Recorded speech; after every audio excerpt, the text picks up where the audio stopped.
가톨릭 성경 읽기 쓰기 10분 구약 성경 593일차 총 717일차입니다.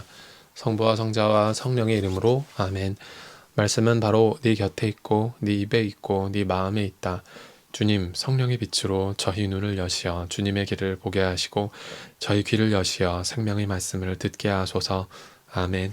성부와 성자와 성령의 이름으로 아멘.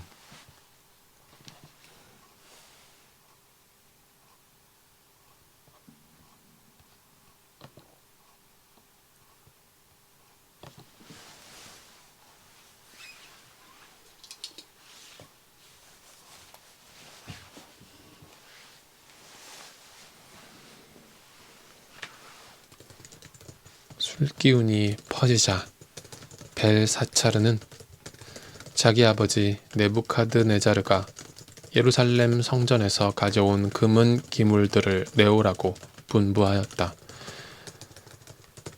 임금은 대신들과 왕비와 후궁들과 함께 그것으로 술을 마시려는 것이었다.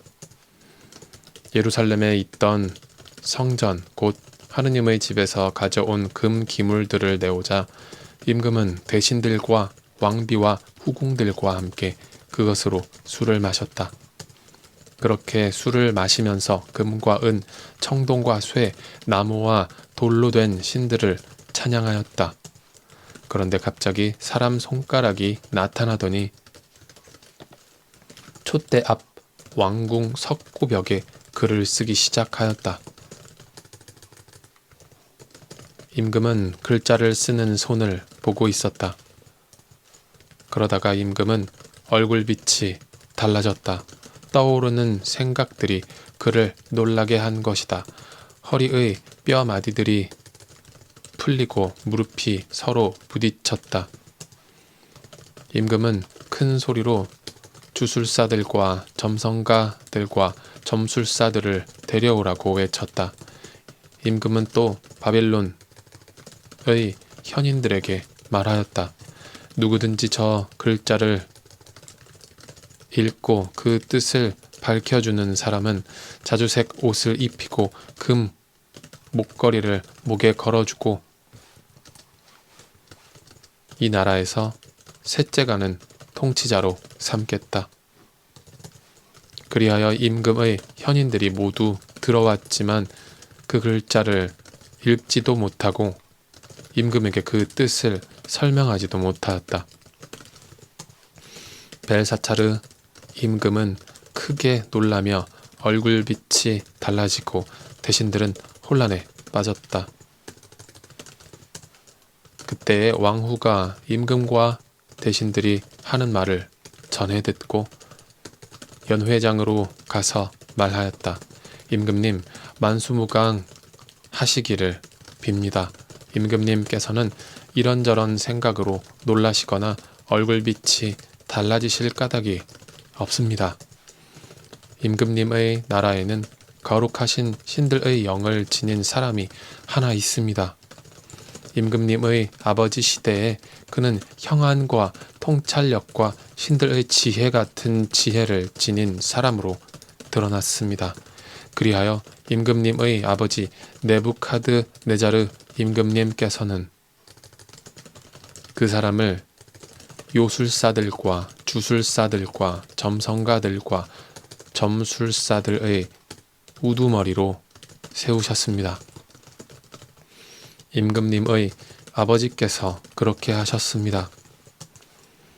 네부카드네자르 임금님께서 벨트사차르라는 이름을 지어주신 그 다니엘이 빼어난 정신과 지식과 통찰력을 지녀 꿈을 해석하고 수수께끼를 풀며 어려운 문제들을 풀어내는 사람으로 드러났기 때문입니다. 이제 다니엘을 부르십시오. 그가 저 글자의 뜻을 밝혀줄 것입니다. 이렇게 하여 다니엘이 임금 앞으로 불려왔다. 임금이 다니엘에게 물었다. 그대가 바로 나의 부왕께서 유다에서 데려온 유배자들 가운데 하나인 다니엘인가? 나는 그대가 신들의 영을 지녔을 뿐더러 형안과 통찰력과 빼어난 지혜를 지닌 사람으로 드러났다는 말을 들었다. 저 글자를 읽고 그 뜻을 나에게 설명하도록 현인들과 주술사들이 내 앞으로 불려왔지만 그 뜻을 밝히지 못하였다.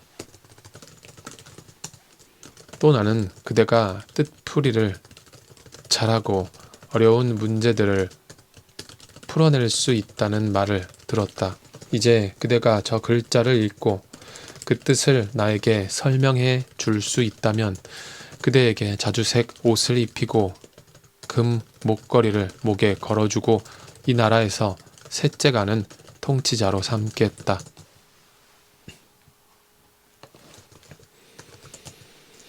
그러자 다니엘이 임금에게 대답하였다. 임금님의 선물을 거두시고 임금님의 상도 다른 이에게나 내리십시오. 그래도 저는 저 글자를 임금님께 읽어드리고 그 뜻을 설명해 드리겠습니다. 임금님, 가장 높으신 하느님께서는 임금님의 아버지 네부카드네자르 님께 왕권과 위력과 영광과 영화를 베푸셨습니다. 하느님께서 그분께 베푸신 그 위력 때문에 민족들과 나라들, 언어가 다른 사람들이 모두 그분 앞에서 떨며 무서워하였습니다. 네부카드네자르 님께서는 원하시는 대로 사람을 죽이기도 하시고 원하시는 대로 사람을 살리기도 하셨으며 원하시는 대로 사람을 높이기도 하시고 원하시는 대로 사람을 낮추기도 하셨습니다. 그러나 마음이 우쭐해지고 정신이 완고해져 오만하게 행동하시다가 왕좌에서 내몰리시고 영광도 빼앗기셨습니다. 사람들에게서 쫓겨나시어 마음이 짐승처럼 되셨고 들나귀들과 함께 사시면서 소처럼 풀을 드셨으며 몸은 하늘에서 내리는 이슬에 젖으셨습니다. 그러다가 마침내 가장 높으신 하느님께서 인간들의 나라를 다스리시고 당신께서 원하시는 일을 그 나라 위에 세우신다는 것을 깨달으셨습니다. 그런데 이제 그분의 아드님이신 벨사차르님, 임금님께서는 그 모든 것을 다 아시면서도 마음을 겸손하게 낮추지 않으셨습니다. 오히려 하늘의 주님을 거슬러 자신을 들어 높이셨습니다. 주님의 집에 있던 기물들을 임금님 앞으로 가져오게 하시어 대신들과 왕비와 후궁들과 함께 그것으로 술을 드셨습니다. 그리고 은과 금, 청동과 쇠, 나무와 돌로 된 신들, 보지도 못하고 듣지도 못하며 알지도 못하는 신들을 찬양하셨습니다. 그러면서 임금님의 목숨을 손에 잡고 계시며 임금님의 모든 길을 쥐고 계신 하느님을 찬송하지 않으셨습니다. 그리하여 하느님께서 손을 보내셔서 저 글자를 쓰게 하신 것입니다.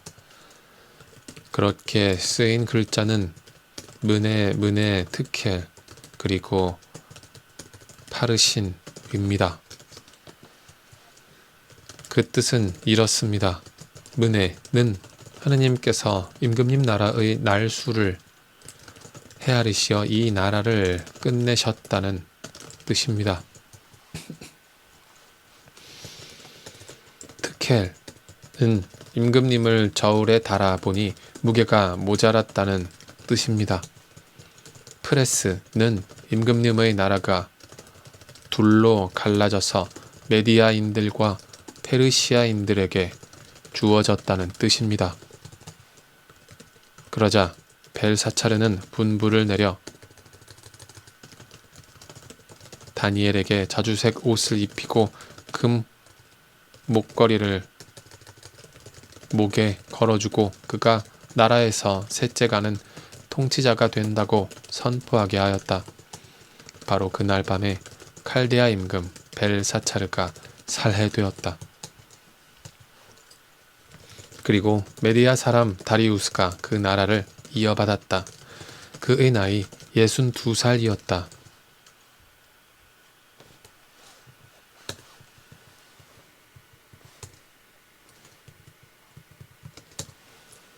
다리우스는 자기의 뜻대로 나라에 총독 120명을 세워 온 나라에 두루 주재하게 하고 그들 위로 다시 재상 세 사람을 임명하였는데 다니엘도 그 가운데 한 사람이었다.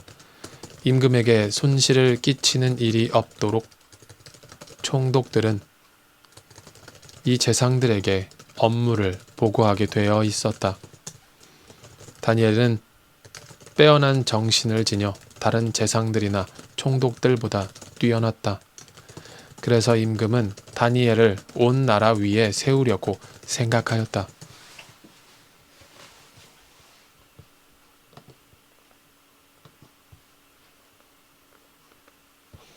성부와 성자와 성령의 이름으로 아멘. 말씀은 내 발의 등불이요 나의 길에 빛이옵니다. 주님, 저희가 성경을 생명의 말씀으로 믿고 기도하며 살고 선포하게 하시어 언제나 성령 안에서 평화와 기쁨을 누리게 하소서. 아멘. 성부와 성자와 성령의 이름으로 아멘.